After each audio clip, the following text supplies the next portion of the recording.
I was having so much dumb fun with this movie. It was so entertaining from start all the way up until about the third half. And I don't know, it just seemed like they let Artie Grape write the last 15 minutes of it. What was that? What is up, guys? I just got back from watching the new I Know What You Did Last Summer movie. Now, I'll be honest with you guys, I went into this movie with little to no expectations whatsoever, just because I could give less of a shit about the original. All I wanted was some, slashy, gory, fun times with some fun, dumb characters, and for it to be, somewhat entertaining. So what did I think about the movie overall, and would I recommend it to you guys? Well, let's get into my thoughts. Now, this is usually the part where I give a quick synopsis of the overall plot to the movie, and then I get into my thoughts. But if you've seen the original, or you've watched any type of trailer to this movie whatsoever, the chances are you already know what happens, or what is going to happen. So I'm gonna just bypass all of that, and then just get right into my positives and negatives. Now, starting off with the things that did work for me, I will say this movie introduces you to all these different characters, and it does it in a way where it makes you think that you are just going to absolutely hate every single one of them. But believe it or not, at least from my point of view, you absolutely don't.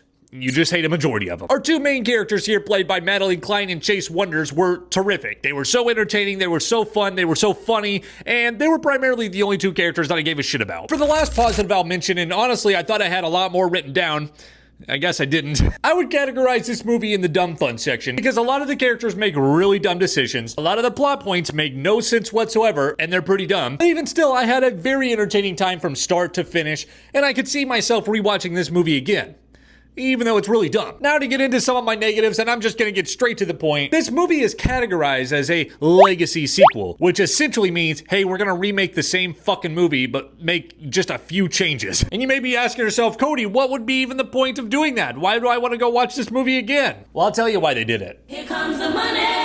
I feel like we'd have an easier time locating the Epstein list than to find a writer in Hollywood that has an original fucking idea. Another thing that did not work for me at all whatsoever is, with this franchise as well as the Scream franchise, one of the biggest components to these movies is finding out who the masked unaliver is, as well as the motive behind them doing it. And when we finally get to figure out who the masked assailant is and why they're doing it, I'm just gonna revert back to the Artie Grape joke that I made earlier because it seems fitting.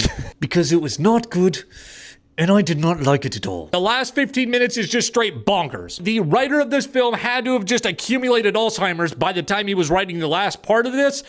There's just no other way. The last negative I want to talk about is the use of bringing back the legacy characters themselves, because what in the world? I have never seen legacy characters get done so badly within a film than when I watched Jesus Christ in that Mel Gibson movie.